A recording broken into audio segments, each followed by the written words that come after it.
Stuck in a toxic cycle, my mum says I don't care about the passports, while I navigate hell to get my passport without her help. Now I'm trapped living with her at 20, working at her company, and wonder if I'll ever break free. Will we ever repair this? I live with my mother and I also work with her. We tiptoe around each other, and she neglected to complete the documents that have made it impossible for me to obtain a passport.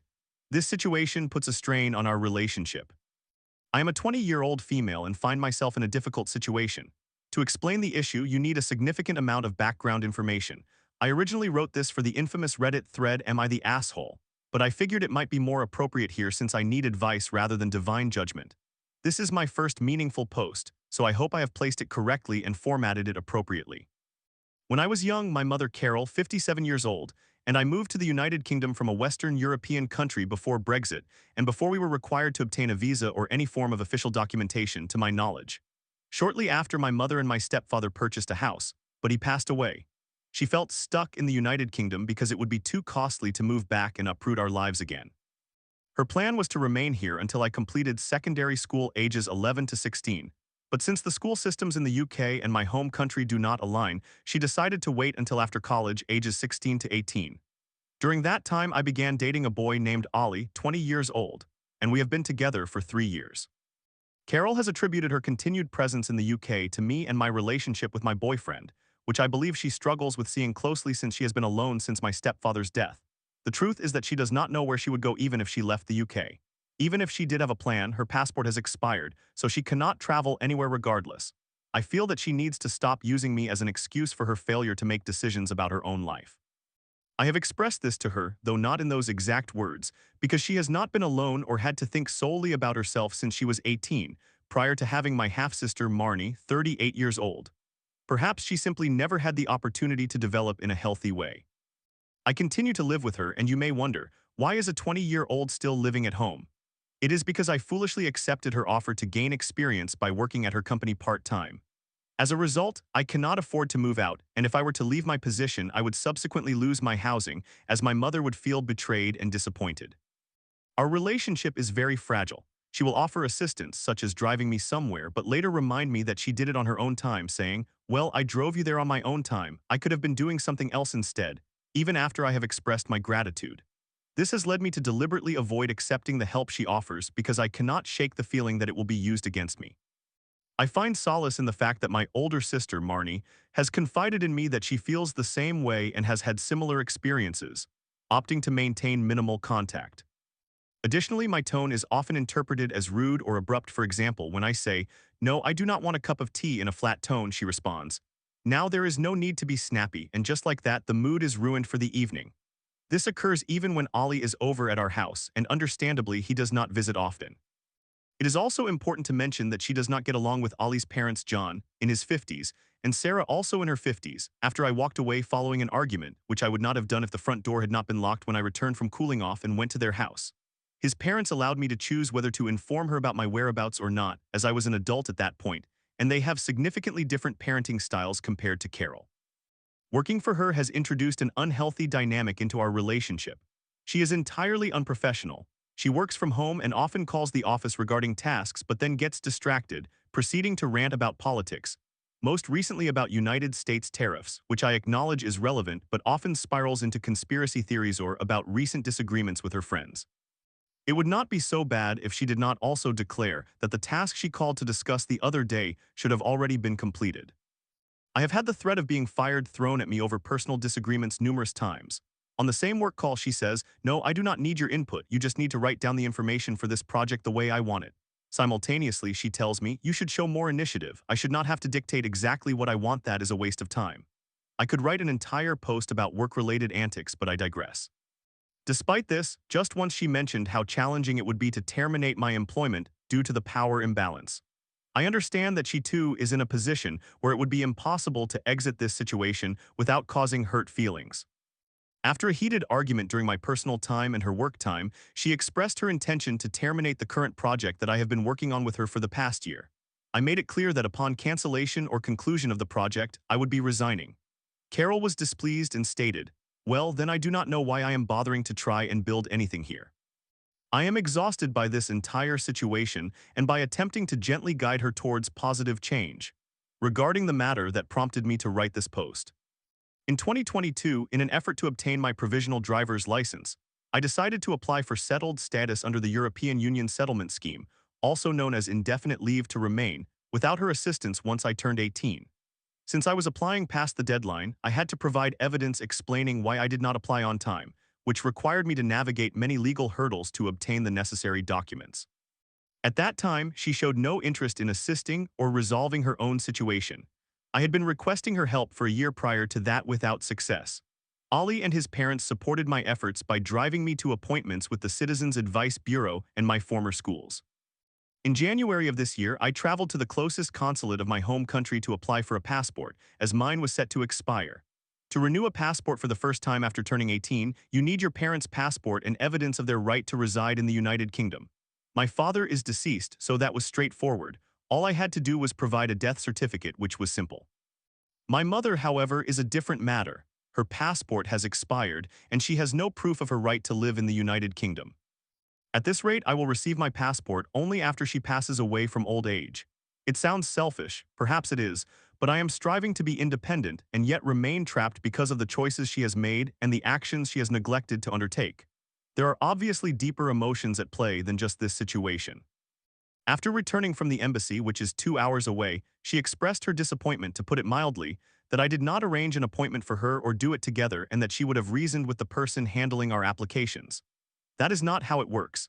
The application is sent from the embassy to our home country and processed there, so any emotional appeals she intended to use would not have altered the outcome. I did not want to combine our appointments because the process would have been prolonged. Her passport expired last year, and she had postponed traveling to our home country to resolve the matter at least 3 times. I did not want to find myself in the same predicament as her. Whenever I mention the passport issue, the conversation always shifts to how she is experiencing a difficult time and does not have the mental space to consider issues such as these. There is a lot going on at work. The last time I brought it up, she said, verbatim, "I do not care about the passports." To me, that translates to her not caring about me or my future, as I cannot even apply for dual nationality without a passport. I have made it clear that this is important to me. Ollie has been trying to help me prepare for a final conversation with her about this, so I know I have attempted to seek her help. He even suggested I write it in a letter since he knows that I struggle to speak and express my emotions without crying. He offered to be present for the conversation, but I truly do not want him to witness the fallout.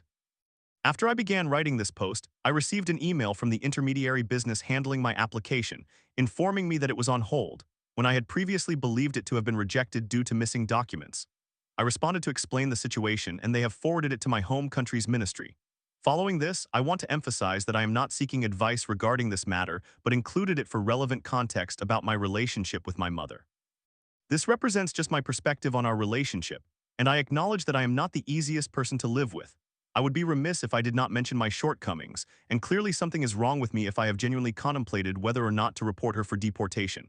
I would be happy to answer questions about my own behavior in the comments, as I understand this post is heavily biased against her. If I provide updates, I will include those answers for context. I may have overlooked other relevant details, but at this point my thoughts are overwhelming.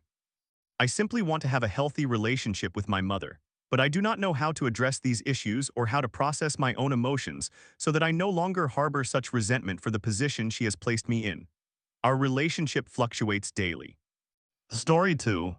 After 5 months of love over Discord, my 26M boyfriend said, "I want 3 more wives," hitting me with betrayal. I confronted him saying, "If you want multiple wives, you can leave." Now he's on vacation, leaving me in emotional limbo. Is this relationship worth it? So I 20F have been dating a guy 26M for 5 months. We met on a Discord server and I really enjoyed talking to him. He felt the same way. We began chatting there and gradually fell in love with each other. However, we decided to take things slow and not rush anything. We used to talk all day and night, frequently calling each other on Discord. The more we communicated, the more attached I became. After a month of talking, we decided to share our Instagram handles. We began sending each other videos constantly, and everything felt wonderful. Initially, he requested my pictures daily, stating that he wanted to start his day with my face and that he enjoyed looking at me. Therefore, I regularly sent him pictures. At the beginning, I was somewhat immature and we did have many arguments. They were not significant, but I still disliked arguing with him. He was so sweet, kind, caring, and very affectionate. He made me laugh, flirted with me every day, and always made me blush. But I was concealing a secret from him. I was truly falling deeply in love with him, and since I envisioned marrying him someday, I felt I needed to be honest with him before things became too serious. So at the end of December, I asked him if he could call me because I had something serious to discuss. He agreed and called me at 8 p.m. That is when I told him that I was divorced. He was genuinely shocked, which was completely understandable. I assured him that it was perfectly fine if he wanted to leave me, but he expressed his love for me and stated that my marital status did not affect his feelings. He also shared about his past relationship and how his ex had hurt him significantly and caused him trauma. I promised him that regardless of circumstances, I would treat him well and never abandon him. I asked him if he was genuinely serious about this relationship because I wanted to inform my family about him. I was truly in love and wanted to marry only him. He affirmed that he was serious too and desired to marry me someday, but he suggested that we first get to know each other better and then involve our families, which I agreed to. We exchanged our numbers and began communicating on WhatsApp and started making regular calls. However, after that call, he began to become significantly busier. Now it is challenging to even talk to him through messages, and our calls have started to diminish. He would text me early in the morning, but when I replied, he often would not read my messages for hours. I understood that he was truly busy and did not have much time, and I refrained from pointing it out because I knew he did not do it intentionally. Still, I found myself having to plead with him to call me. Most of the time, he would decline, stating that he hardly had time to talk. He has changed considerably over these past 3 months. He stopped requesting my pictures and ceased spending time with me. I recognized that he was busy, but couldn't he at least send me a single text indicating that he would be occupied throughout the day and might only be available at night? That would have sufficed for me, but he never did that.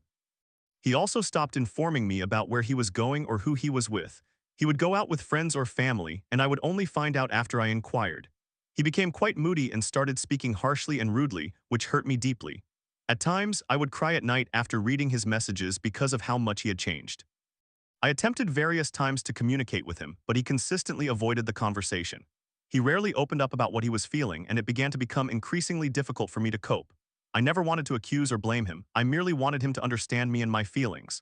I wanted to share with him how his behavior was causing me pain, but he always took it personally and would stop messaging me until I reached out to him first. Moreover, because he was so busy, it was hard to talk to him during the day. So whenever he messaged me, I would reply instantly, regardless of what I was doing or how busy I was. Just 1 minute of conversation with him was enough for me. I never asked for much from him, just love, loyalty, reassurance, and honesty. Some of his behavior felt really inconsistent and hypocritical. Whenever he did not see my messages for 5 to 6 hours, it was due to his busyness. However, if I did the same, he would accuse me of intentionally ignoring him. He even described me as immature and overly sensitive. I acknowledge that I used to be immature, perhaps I still am, but I have genuinely been trying to improve for him. Whatever he asked me to do, whether it was sending intimate pictures, videos, or voice notes, I attempted to comply. Yet at times, I simply could not due to privacy concerns. I live with my family, making it difficult to take intimate pictures of myself. Still, I made every effort, but he would still insist that I did not value him enough or give him priority, which truly hurt because I was doing everything I could to make him happy. I am not claiming to be perfect or that I have never made mistakes. I have made plenty. They may not have been significant, but whenever I did err, I immediately apologized. However, he has never accepted his own faults. He always tries to portray himself as a saint, constantly asserting that he never does anything wrong. Everything was going well and we were both happy. Then one day, while we were teasing and joking, he mentioned that he wanted 3 more wives. We are both Muslims, and in Islam, men are permitted to marry up to 4 women. It did hurt me, but I did not take it seriously because I thought he was merely teasing me. I believed he would eventually drop the topic, but he kept bringing it up repeatedly. At times, I grew angry and asked him to stop saying that or I would not talk to him. He insisted he was just joking to tease me, so I dismissed it and did not discuss it further. Over the 5 months, we have had arguments and misunderstandings, but we always ended up reconnecting and starting fresh. Fast forward to a few days ago, he reintroduced the subject of having 4 wives while we were conversing. This time I had reached my limit. I finally confronted him and directly asked if he truly desired multiple wives. I told him that if the answer was yes, he could leave immediately because I am not comfortable with sharing my partner and I will never accept him marrying other women. This led to an argument. He did not text me at all that day until I sent him a good night message, which he replied to at 4 a.m. I texted again, inquiring if he had eaten lunch, and he mockingly responded, "Main lunch nahi karda, ayasi karda hoon." Then he mentioned that he was going out of state for a vacation and would inform me of his decision, whether he wants multiple marriages or not after 10 days. In summary, I 20F have been dating a guy 26M for 5 months. Initially, everything was wonderful, but he gradually became distant and hurtful. I am feeling confused and hurt, trying to determine whether this relationship is still worthwhile. P.S. We are both in a long-distance relationship. He is from Udaipur, Rajasthan, and I am from Kolkata, West Bengal.